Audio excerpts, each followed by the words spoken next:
Hello, or good evening. It seems that I'm a little bit crooked, so let's get straighten up right away. Better. And then I'll add the link to the chat, to the announcement post. So if you need to check, I added the materials list also to the description box, but the link is now also on the chat if you want to check the materials out. There's still 5 minutes before I'm starting creating. So hello. Hopefully everything runs smoothly and you can see and hear me. Okay, welcome. And this is something I'm recreating today. Hi Jutta, hi Tracy, hi. Welcome. So watercolors and some pattern and color. And well, I'm planning, hopefully I'll actually remember that. I'm Muriel, to share a little bit my thoughts on color and pattern. It's, well, just a teeny tiny thing I plan to say, but well, I can always repeat it, but I can say it already, just that my way is, well, repeat. So if I use some kind of color element, I usually use it throughout the whole thing.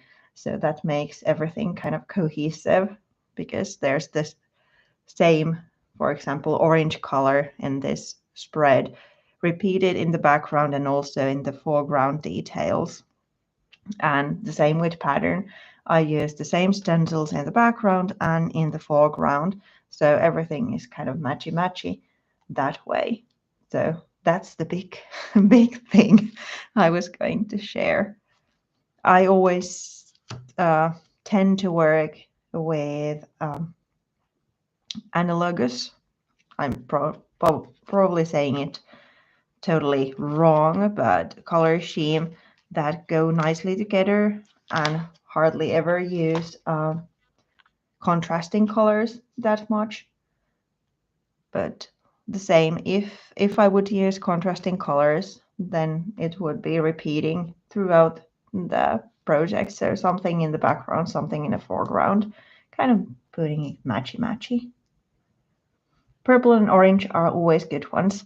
Yeah, this is kind of a pinkish purplish tone, and then orange, which are near to the kind of contrasting colors, but still more to that analogous. Sorry about that color scheme. My journals tend to be very bulky because I love to build dimension in the pages, and I actually love when my journal starts to be like this, so it won't close properly anymore. But it means also that I need to start a new journal quite soon, because there's not that much room in here, and also it starts to be really difficult to actually take photographs, because I need to use something underneath here to get it a little bit leveled, because otherwise the perspective is all warped for this. Also, now that there's still a little bit of time before I'm starting, I'll share a sneak peek of something. And this one is going live tomorrow, or actually during the night. So another art journal spread, a process video here in my channel with watercolors and a couple of other kind of patterns for that than what I'm doing here. Almost now 8 here in Finland. So let's get started. I didn't say that slowly enough. Still a little bit. I'm waiting for the clock to be exactly 8 and then actually start. Okay, now it's 8. So now, welcome if you're just joining. And here's something I'm recreating today with probably different color scheme. So if you want, you can suggest colors in the chat now, which I'm going to use to make the pattern papers. But I do have these for the journal already made because I like to leave the watercolors air drying, and of course that will take quite a lot of time because I'm using wet on wet, so the papers are going to be really wet, so that will need some drying time. So I can now just show you how I made the patterns, and then I'll swap to those papers which are already dried. But let's get started with the papers. Do you have any suggestions on the color scheme, or shall I just pick something? Orange with those papers you already have. Okay, so harsh contrast. Let's do that. I'm up for the challenge.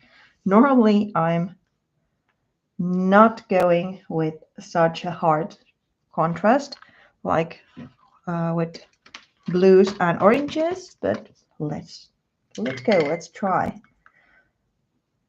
Let me show you this one first. So it's just wet on wet. No mysterious things. I'm using a flat big brush to wet my paper. This is not watercolor paper. This is 160 gram Fabriano cardstock, my go-to. So it will warp a little bit. But if you put it underneath some books, for example, it will straighten those up and make it easier then to use. And because I'm kind of going with a little quilt-like design anyway, so the pieces are not that big, and I can then manipulate those in my hands. I'm adding a little bit of water to the colors I'm using, so to the blues and the browns. Sorry, I always have to have some brown, and then the orange ones. And then when the paper is wet and the paint is wet, I'm just wiggling them here. So this part is really easy. Somebody sometimes asked me how I make the watercolors look the way they do, because even if I would have not the surface wet, this is the way I'm treating my brush. So I'm kind of laying it quite flat. Sorry about that. The camera is now going off focus all the time. Now it's better. So more like flat than going like this. And then I'm wiggling.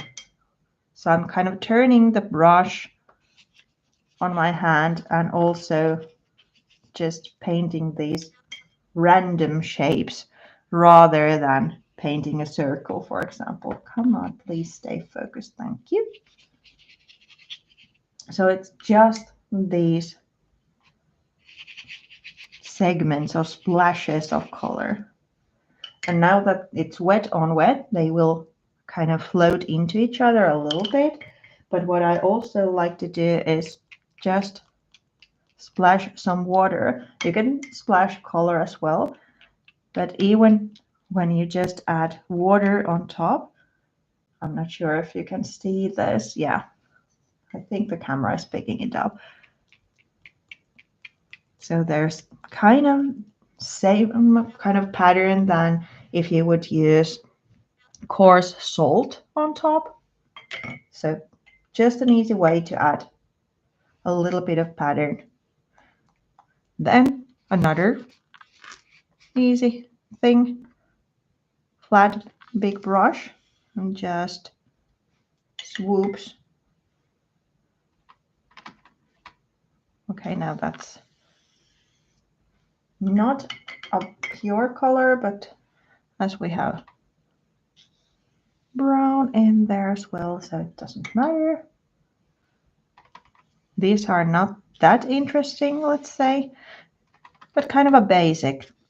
If you want to create patterns, you don't always have to be very, how do you say, you don't always have to paint like blooms or something. You can just add lines or swatches or whatever to make different, oops, a little bit more color. So those are the two easy ones. And now I will leave this to air dry as it affects the look a little bit. If I would use a heat tool, it will kind of, the blow from the heat tool will move the paint and it will affect the look. Of course, you can just use it for your kind of effect.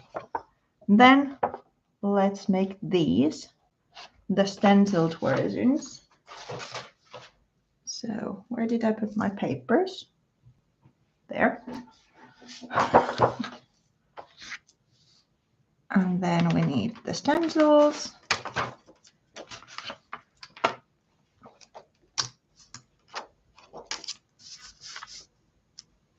And then just adding the watercolors through these. These are not going to be perfectly crisp images, but that doesn't matter to me. You can use just one color in each kind of little segment, or then play with a couple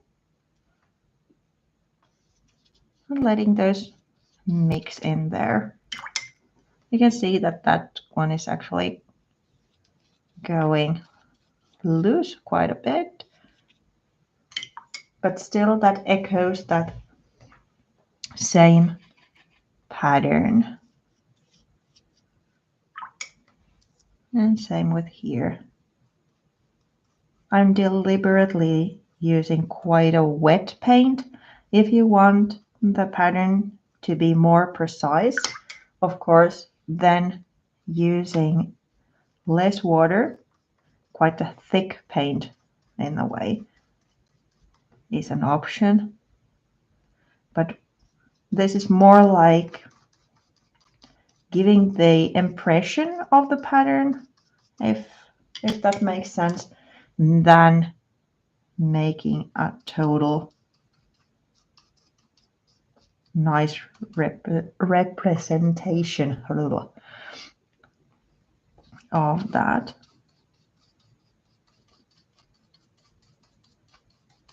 So if I would now make a pattern, I would go, of course, the whole thing, but let's not do that right now. So even though it's kind of pooling and creating these little blobs here and there, you can still see the pattern. And here, the same thing. There's quite a bit blob there, but still, these are quite nice looking. And I prefer these ones that have a couple of colors, because then they create these lovely different little effects, kind of making up colors you wouldn't normally have on your palette. So then the last one, and which actually needs the most drying time, and which is in a way the hardest one to use a heat tool, because you have the stencil on top. So the same way as with the first one, I'm wetting the paper and then applying the colors. So kind of the same way as with the first one, just going with the flow, creating these pools of color, and these can be quite wet.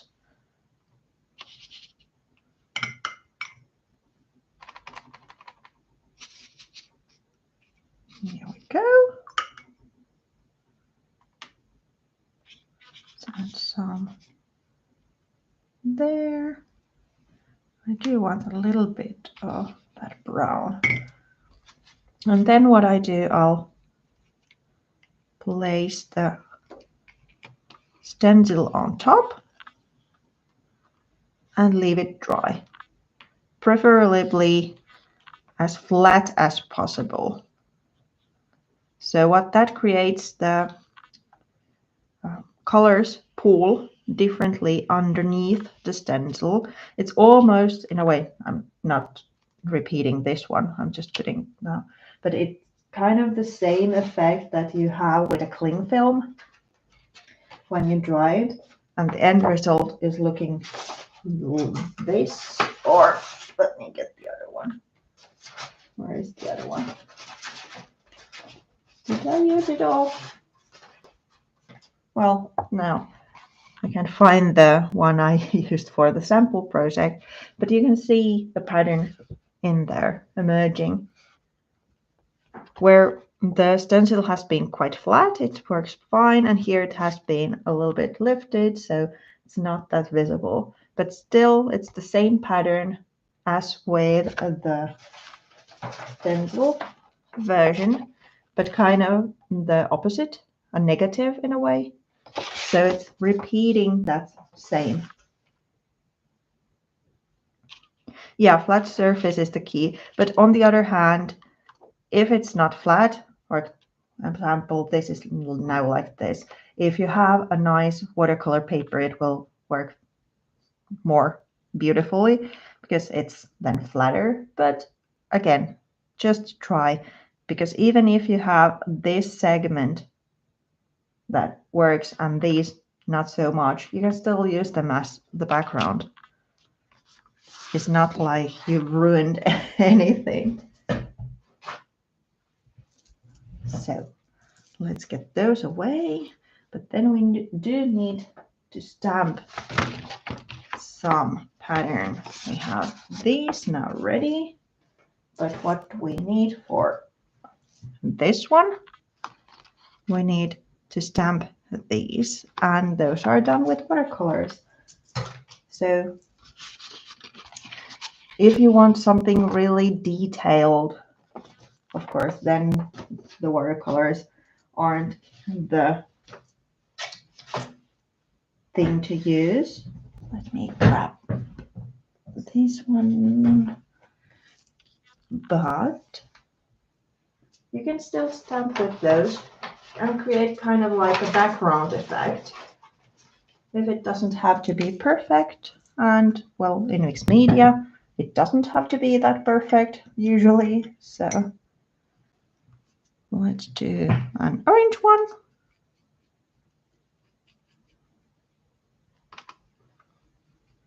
Because that was just suggested. So I'm just using a brush and brushing the watercolor to the stamp. The drier, the better if you want to have a crisp image. But again, experiment. Or the other option is, of course, to use watercolor crayons and then add water on top. So that then gives you more like it's easier to color with the crayon and then add the watercolor effect using just a water mister there. But it will, as you can see, it will be somewhat readable this way as well. And especially with some kind of a block of flower style, not the really thin lines, because those might not be that good to stamp. But if it's more like these areas, and then you would make that as a watercolor flower, that might be really stunning.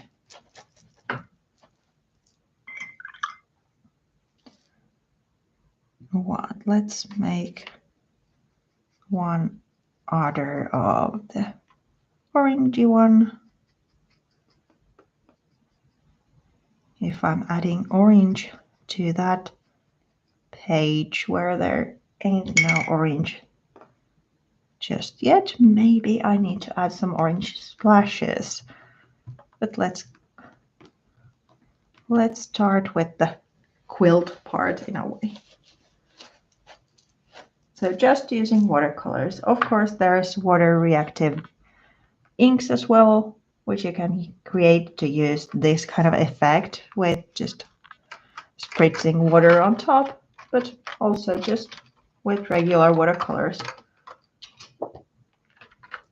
I always kind of, at least try, to encourage to experiment with the elements or mediums you already have, because then you might find a new technique, or you don't have to have like a gazillion different things on your table when you just try things out. And speaking of gazillion things on the table, I'm now trying to get a little bit of room here. So these two things are already pre-cut from the same cardstock, which I often use, and they fit inside my journal. And there's a double-sided adhesive sheet on top. So they act just as the base to create the quilt-like thing. Of course, you could just adhere the pieces directly to the journal, but I like to work with a separate piece because I kind of really like, whoops, not that one, like when they have an edge or a frame around. So let's move those, and then we need the pattern papers pre-made. Let me move this aside because there's a pool of color there, even though I'm going to add those in, but let's let it dry for a while. Let's start with these, the basic ones. With that page, I actually really liked to use this strip.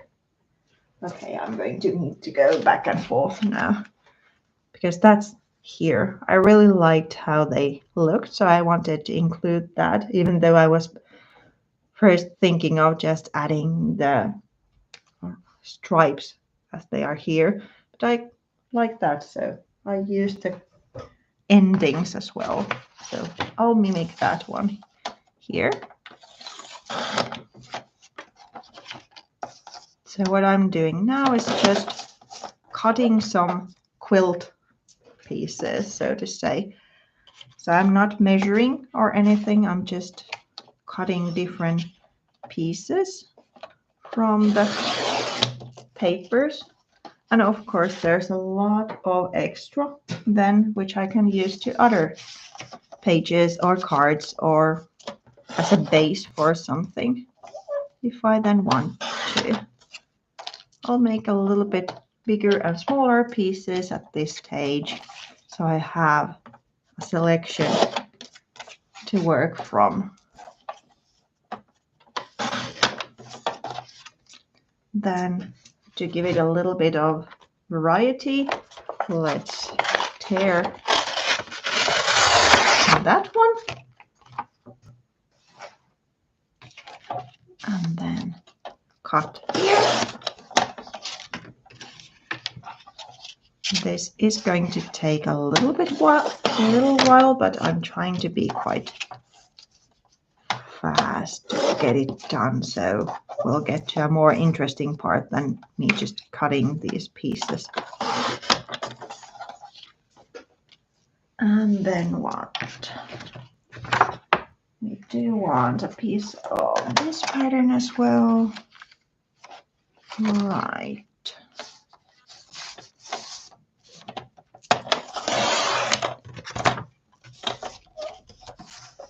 Maybe I'll cut a little bit. Okay, you can't see anything while I'm working here. Let me move it up here. Maybe I'll cut a little bit bigger piece from this one, so maybe that's now enough for now. Whoops, sorry. Let's move those aside for a while, and then I'm putting these quite near to each other, working on a spread, even though they are already separated. But I'm layering the pieces like they would be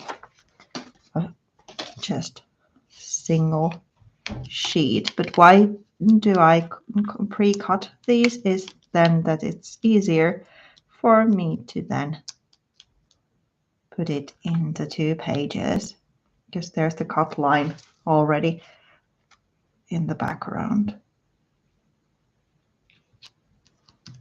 Like so. Whoops, there's still a little piece of that double-sided adhesive there. Then let's put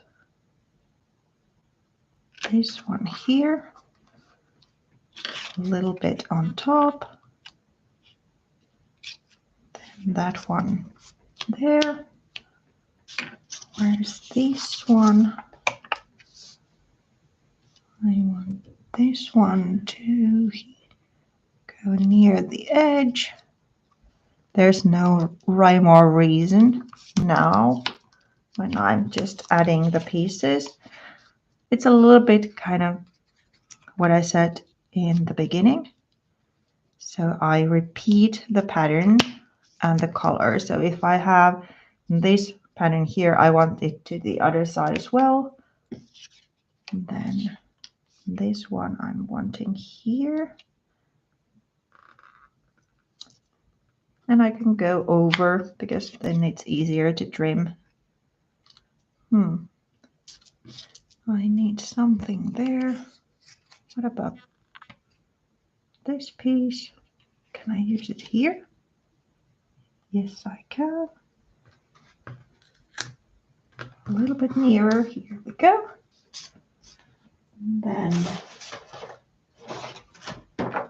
I want some of this. Maybe I'll just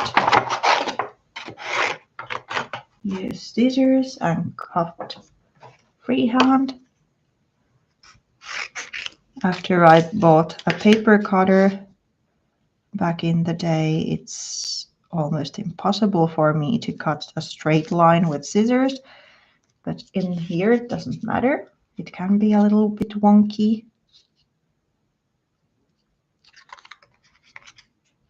Maybe this way, so then I'll have it across the edge.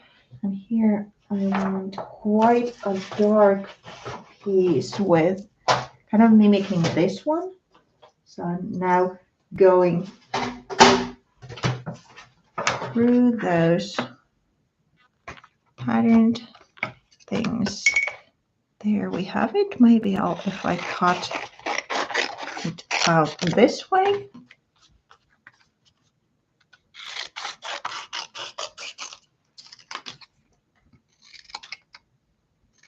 Kind of a line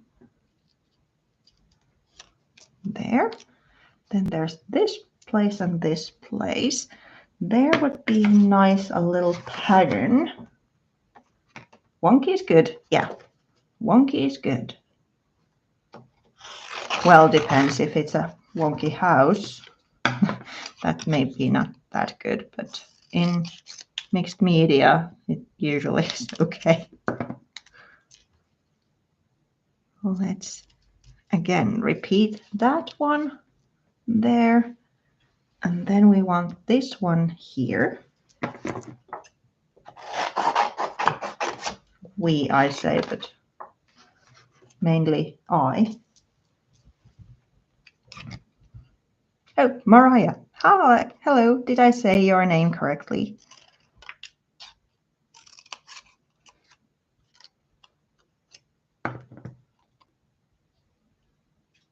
A little bit too short, but then over there I need something blue. Let's use the excess of this one here. Which way? This way.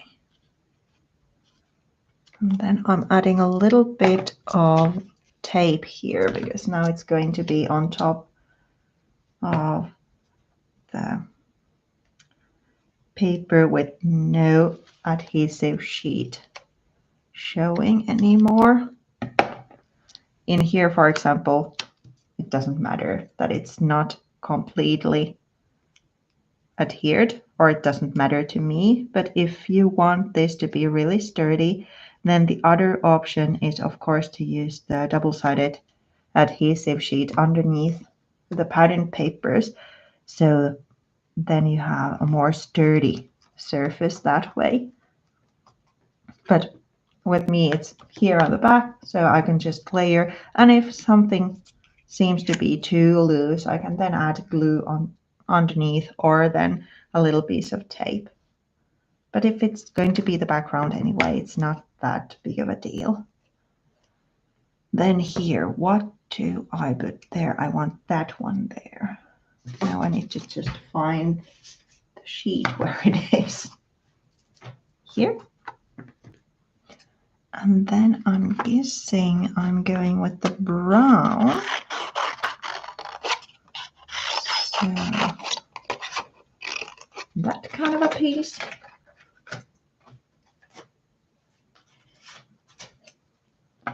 There's always different things that like you want to combine or have on your plate. So that effect, I'll put a couple of strips of tape underneath here. There is some of that sheet still showing, but just to make sure that it's not totally kind of flying in the air, because this is a little bit bigger piece than the surface that I'm attaching it onto. Like so. Now I have the whole thing covered. So I'll trim the excess off just so I see where I am. But I'm not cutting the two pages loose from each other just yet, because I'm adding some stamping here, and then I want the pattern to continue from page to page. So it's then easier for me to keep those still on. So here we are now. Let me show you again the sample one. Different colors, but the same idea. So then let's move that aside. And this one here. And I've created a huge mess already. But that doesn't worry me. If you want, you can save even these teeny tiny pieces.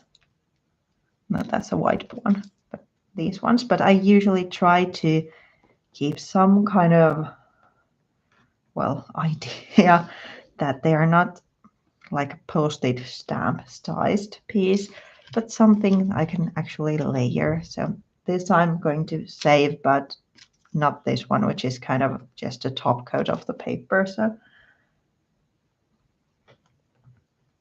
I used to save everything, but then it's just buckets of pieces of paper. So it's handier to have, well, to kind of curate your stock.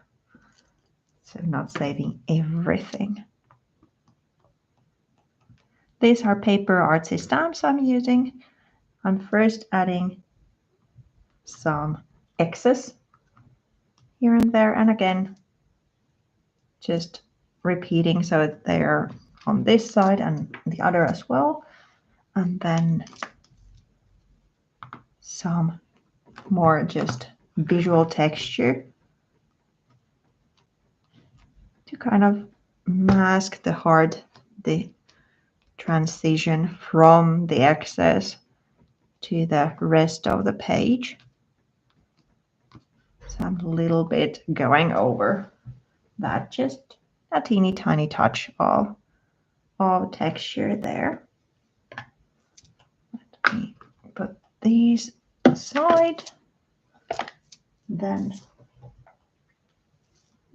I'll bring this again because there's the stamping, but there's also something else, and that's the pencil. And that's just adding some doodling there where I'm going to put my focal point. It's kind of just guiding the eye in. Let's add just a teeny tiny touch there just to keep it balanced. Like so. And then I can cut these two loose from each other. And now I know that the background will continue from the other one to the other one over the seam because I've worked them as kind of a one piece. Then at this stage I'm thinking I'm using the stencil once again with another technique to create these. So it's the same pattern in the background and in the embellishments, but in here I wanted something a little bit different. So I used frottage. So I just put the stencil underneath a piece of paper and then used my pencil to rub the pattern.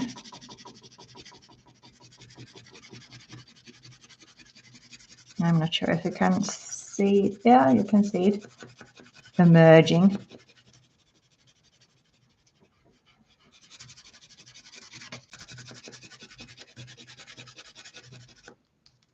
Another way to use stencils and kind of again repeat the pattern from the background to the foreground.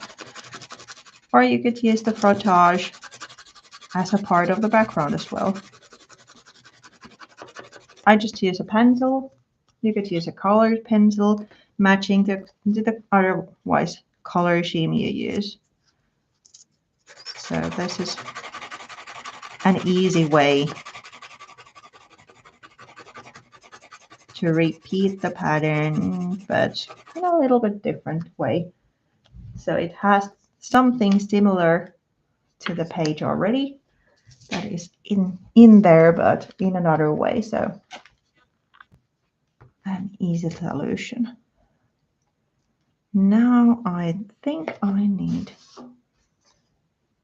to ink some edges. So let's first ink these. Even though I want the patterns to continue from page to page, I actually ink around the edges so they're kind of like framed. I'm using Scorched Timber as the ink color. I've been favoring that one lately, but it could be another blue, for example, in this case, when I'm thinking of repeating the color scheme throughout. Of course, you could now add orange here and then orange on the details, but I like to kind of keep things cohesive, so I'm just using the same things over and over again. Then let's cut these loose. Then we need these. I'm actually cutting all three because I might be using one blue and one of the orange ones. We'll see. And then we need also this one for the composition. I'm thinking of using that photo here.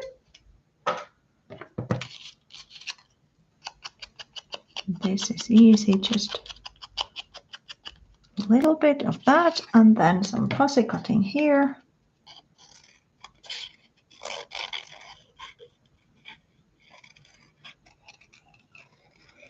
Luckily, this is a quite an easy shape, so shouldn't take that long to just cut it loose. The two girls. Okay, where did I put now? There it is. Let's add the two girls then. Just a second, I'll cut this one first and then take the other photo. They are from Tim Holtz Photobooth. But you could of course use your own photo or any other focal point. It could be even an abstract. I just love to use these vintage photos as my focal point and make a little story around them.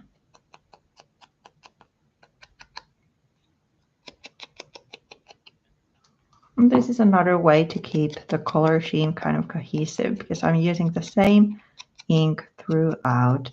It's kind of the same color that I used in the watercolors, that brownish tone, and then it's visible in each element. So again, using color to tie everything together. But again, that's just my way of doing things, keeping things cohesive. There's no right or wrong, whatever looks good in your own eye, that's the point. Luckily, these are also quite an easy cut.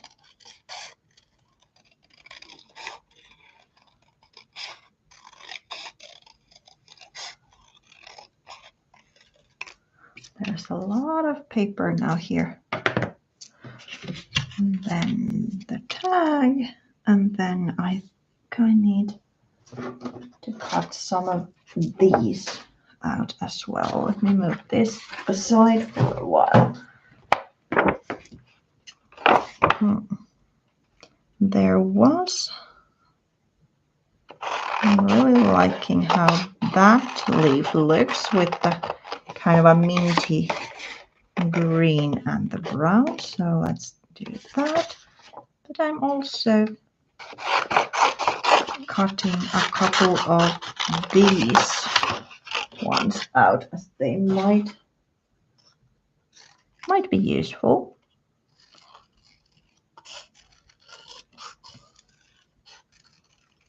If you're using watercolors with stencils, I might have said it already, but the real open ones are easier than just thin lines, for example. You can make those work also, but they are not going to be that crisp, but they might be a really cool effect. And also the other way around. You can kind of ink the stencil and then see if it leaves a pattern to the paper or what kind of pattern it leaves. Just experiment. And like I said, there's some process video of another art journaling spread coming this night, Finnish time, live on my channel, where there's a couple of different patterns as well.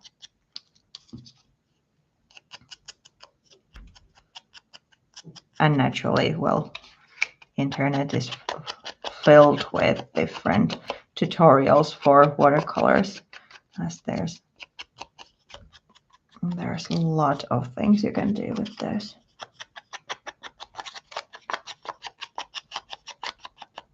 Even though I wouldn't be using all three, let's see, I might be. I'm inking all three. so that they are just ready to be used if I want to. And those are already inked, so I'm thinking I have all the elements except the text, but that comes in a little bit later stage. So here are the focal points and the smaller ones. Let me just put this one here. Hopefully you can see that. So there's a little bit of that. Let's do same as I did there. So I actually use all the 3 photos, but they're just kind of backing the one on top. Then there's the tag. And now comes the big question, do I use the orangey one or the blue one? I'm tempted to go with the blue one, but I'm challenging myself and then using this orangey one instead. Where's the stapler? Okay, I'm all out of staples again. Happens for the second time during a live. I really should be checking before I start that I have. Luckily they are not far away, but still. Oh, Maria, you want the blue one. I actually like that better, but I thought you wanted the orangey one, so I thought to go with that. But the blue one is repeating the color scheme better.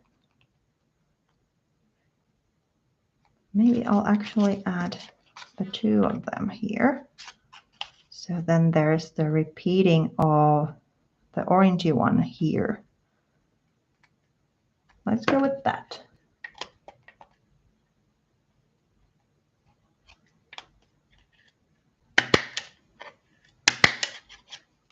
So they are now secured. Then I'll secure these, the stack. Avoid stapled excess. It's repeat the pattern, so I'm repeating the X stamped with the little staples. So here we go. And then I'm using foam tape to mount the photos in place. Just a little bit of dimension then.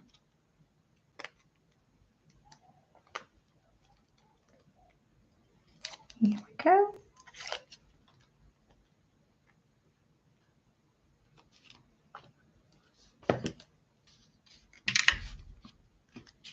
Then this one is going to be somewhere around here. I'm needing one more X here.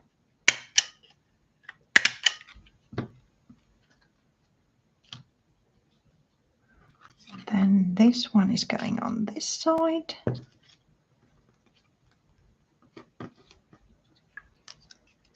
Maybe I'll repeat the design and use these here.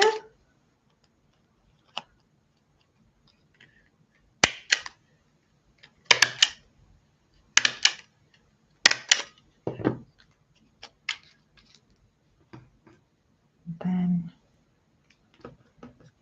I'm thinking of using these instead of this one. Yeah, liking that one. So let's staple those 2 together. Please ask if you have any questions, because now I'm just going with the flow. And then I'll use a little bit of foam tape to mount this embellishment. So there's some dimension in here as well. And that one needs to be adhered, as well as the little detail. My table space is just shrinking and shrinking.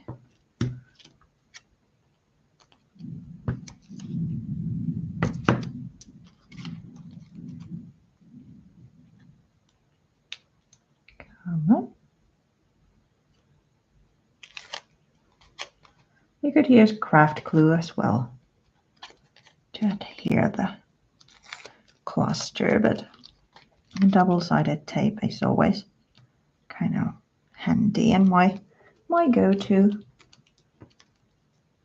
And then this one, a little detail again, repeating that. Then this one needs to be in place, flat or raised.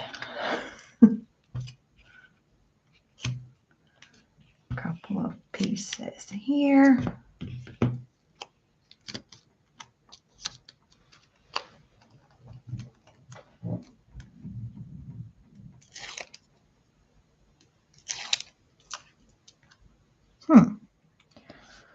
Now I got it this way on my hand. Now let's go with the original orientation and use these kind of as leaves, like so.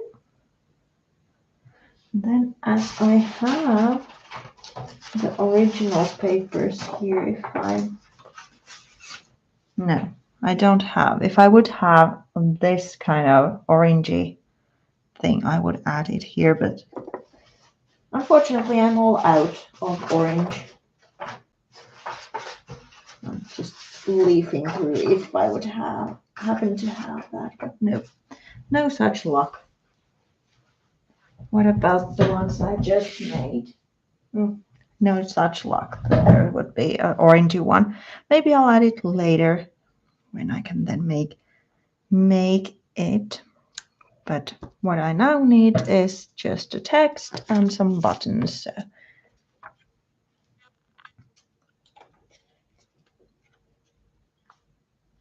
Then I think there might be a typo in here, but I still like that so much that I'm using this strip, because the creative process is a process of surrender, I think, not surrender, but I'm not sure. Not control. Julia Cameron.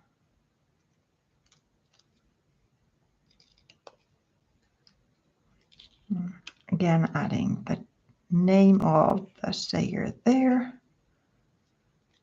Then I'm just cutting the little white part from here. The creative process is a process. Maybe I'll cut it from there. Then there.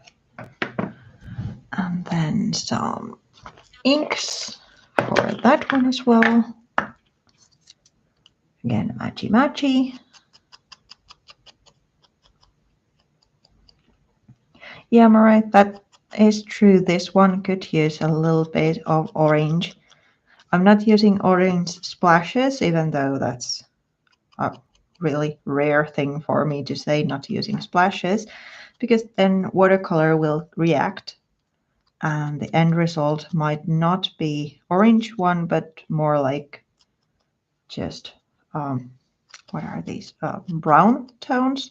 Not that it matters, because I have brown here as well, but I really would like to have a strong kind of similar color to these, but I might add it later, but using the same stencil, so there's a repeating pattern emerging. Do I have stencil butters? Not at least with that name. I do have modeling paste, but I guess they are colored versions. I think I've seen Ranger has those.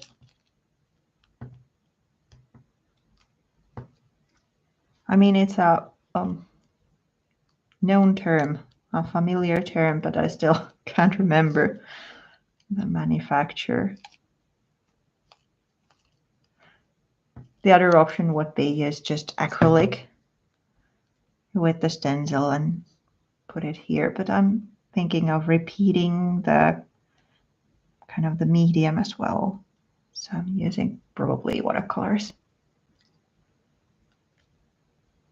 Oh, the Crafters Workshop, true.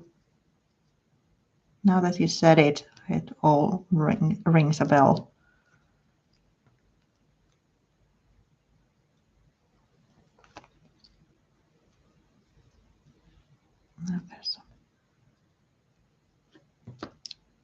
And then, yeah, Lunar Paste is the Ranger version.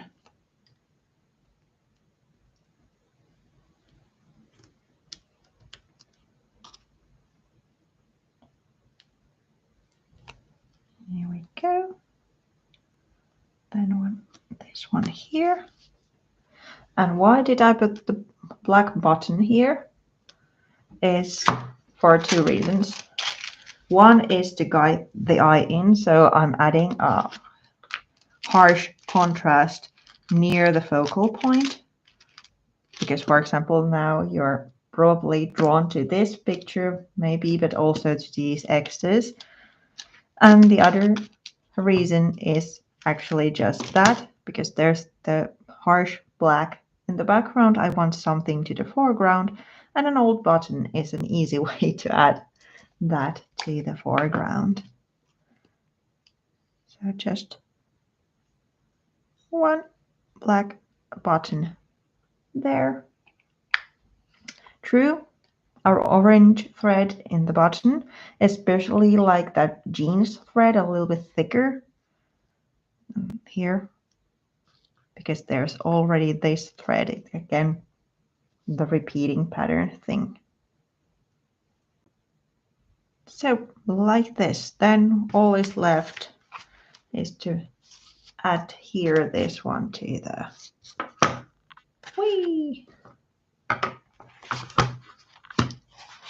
the journal with double-sided tape.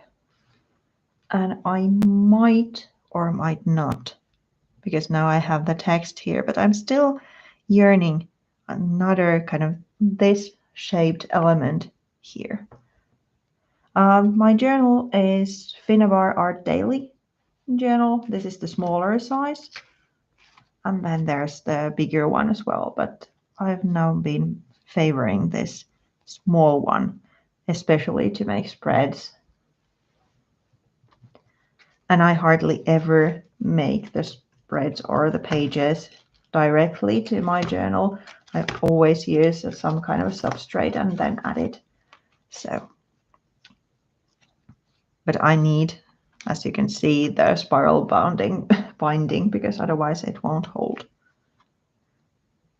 So this is where it's then going to be. And I'm probably adding this kind of element here, but afterwards, because then the pattern needs to air dry.